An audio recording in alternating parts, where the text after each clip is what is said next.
Hello and welcome to Car Barn Beamish. As you know, we're the newest Caterham dealer for the North East, so today we're going to take our two demo cars down to North Yorkshire to say hello to the local owners club.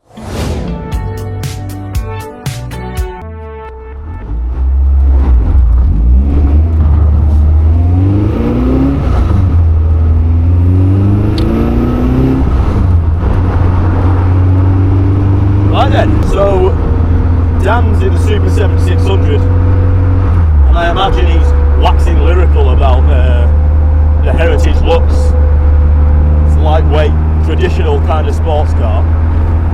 And I have to say, I do agree with him.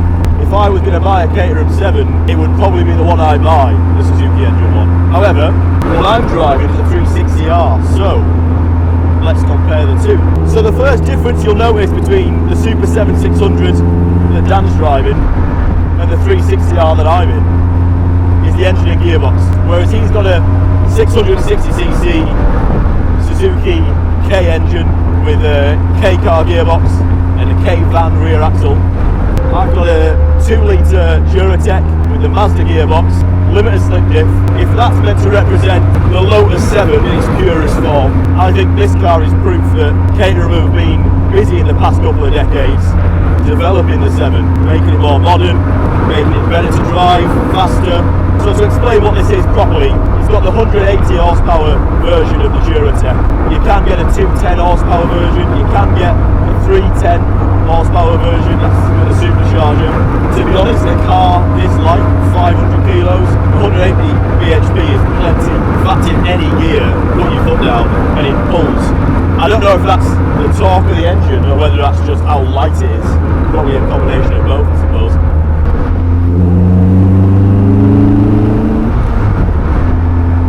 Tell you what, that Mazda gearbox, I mean, if any of your friends own an MX-5, they'll have bored you to death at parties probably about how good that Mazda gearbox is, but it is genuinely very nice to use. Quite snappy, quite short. And that Duratec engine, 2-litre, is probably all the engine you need in this kind of thing. The other difference as well, his car's from the Super 7 range, so that's the heritage styling version of the 7. If you want something that harks back to the original Lotus 7, you'd go down that route maybe with the flared arches, etc. More traditional paint colours. This is from the main Caterham range that starts with the 170, that's the Suzuki engine car, through the 360 this car, the 420, the 620. And they're a thoroughly more modern aesthetic, I suppose. This car's got carbon arches, carbon seats, carbon dash, this fantastic track day roll cage, which honestly I don't know why you wouldn't get one. I mean, it's a lot better than a normal roll cage you're getting in that one. It's also better than not having a roll cage at all, in my opinion. You can swing yourself out of it so much easier with these big double D spacers. This is an R variant, so you can get this as an S or an R. The S is the more kind of road focused version, I suppose. Some pretty racy tyres this one's on as well, which I've got to say on a day like today when the sun's out is fantastic.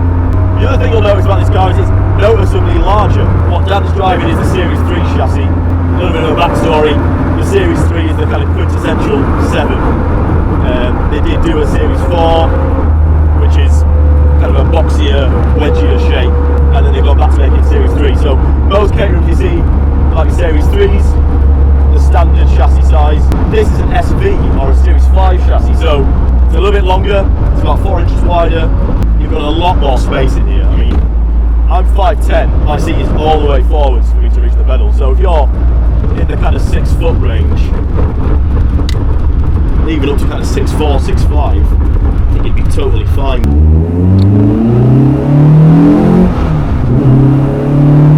Just pulling onto the A19 there, what I will say about these kind of cars, your wing mirrors are pretty useless actually. They kind of do a job, but they're mounted to fabric. The doors are fabric, they just sort of flap around I suppose in the wind. My rear view mirror is a little bit better, but I have got a roll cage behind me, so that takes up most of that. Luckily, you can just have a look. That's the best bit. You can just have a look. So we're just rolling down the A19 now, which isn't really a natural habitat for a 7. But with this being the SV chassis, it's quite comfortable really. My feet aren't all on top of each other, which is another benefit of the wider chassis. I can understand why you'd go for a SV car. few weeks back they had an official chit run. This would be a great car, I think, to go down and do that in, because you can actually put a bit of stuff in the back. Not loads, I mean, let's be honest, it's still a 7, but you can still put a soft bag in the back. It's quite comfortable. It's not too blustering, although it does help I've got my hat on. I'm going to meet some like-minded people in the owners club. So yeah, it's a lovely evening so far. You join me leaving the OK Diner on the A19. Of course, in the Super 7 600. Now, the 600 stand for 600 horsepower. It doesn't even stand for half of that, or half of that. It's actually only got 84 horsepower, thanks to a 660cc 3-cylinder derived from K-Cars. Now, what that means is this is the complete opposite of what people consider a modern sports car to be. 911 GT3s, the lightweight variant, but they're not exactly lightweight, especially not compared to this, which before I got in it weighed only 440 kilograms. It sounds absolutely amazing. The noises from that turbocharger put a smile on your face, regardless of the speed that you're going. Now, when you see a national speed limit sign, you can put your foot down and go to the speed limit still quite quickly. However, it's a lot more fun and a lot more satisfying than what you might imagine for a car with, in theory, such a small power number. The Super 7 600 and the 170 will share this 3-cylinder engine, whereas the 600 that I'm in now also harks back to the original Lotus Sevens and the Caterhams from days gone by. Those classic big flared arches, and especially finishing this really nice Bordeaux red paintwork.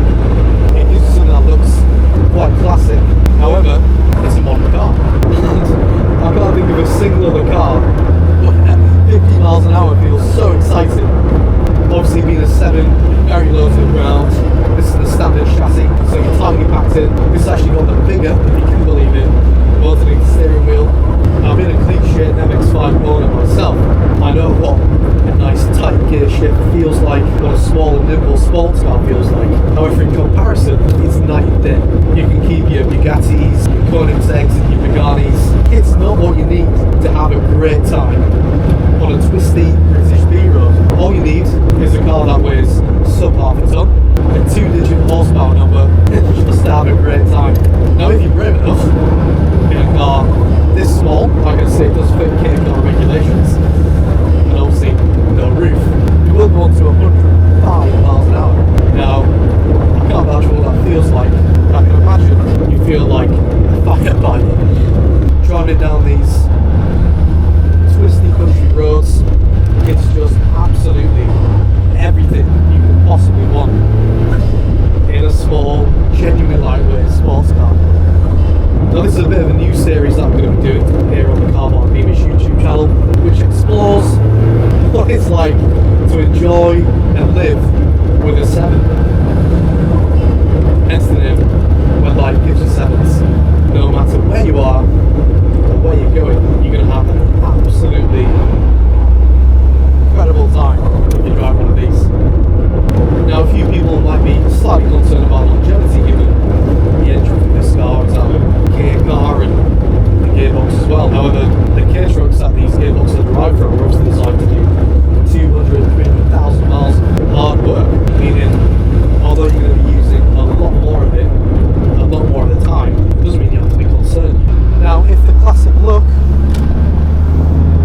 with these arches isn't particularly to your taste, you can obviously get this is the 170 variant, which also allows you to get in an R, where if you feel so inclined, ditch the windscreen, get sporty suspension, and a limited slip diff, whichever version of this K-car engine kids will pick. I don't think you go too far wrong. Now, like I say, depending on how big of a bowl of wheat you had this morning,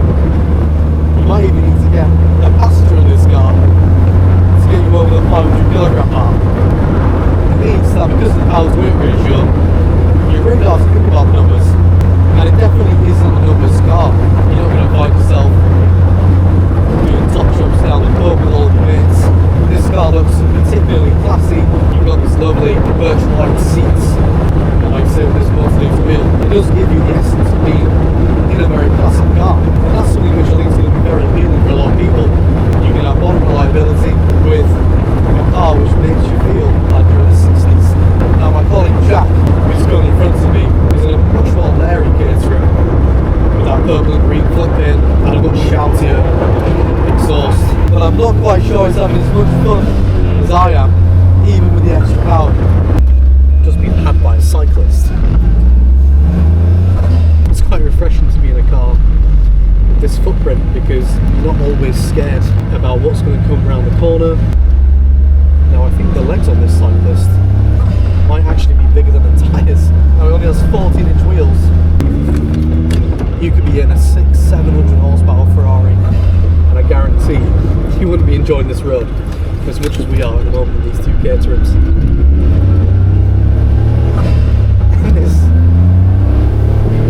Hopefully it's going to put across on camera exactly what one like the Sevens is all about. It becomes very hard in this thing not to just keep doing little mini accelerations and letting off just to hear those noises. It's incredibly addictive. When you need to be a bit more sensible, cruise around these lovely quaint villages, you can also do that because of the iconography of a Seven. People smile at you as you drive past as well. I think if you're in something slightly more flamboyant, you maybe wouldn't get quite the same reception. And here we are at the Jet Miners. So here we are, we've made it down to the Jet Miners Inn. Here's the two cars. We're going to have a quick look around the car park, see what else is here. I think we're going to go inside and say hello.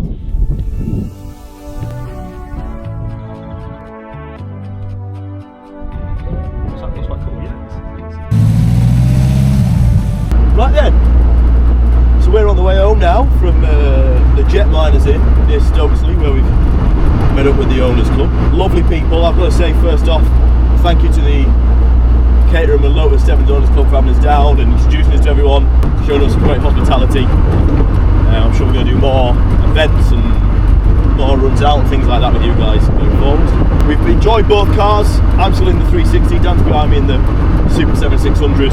I think we've probably put them for their paces today a little bit. There's been some kind of fast stuff, some twisty stuff. The A19 for some kind of motorway style driving. And I've got to say, performed really well. Very comfortable. I mean, these carbon bucket seats are actually very comfortable. All that remains to say is thank you for watching. We're going to do a few more videos like this with the different events we've got coming up with Caterham. If you can drop anything in the comments you'd like us to do. All that remains is from myself and Dan. Thank you for watching.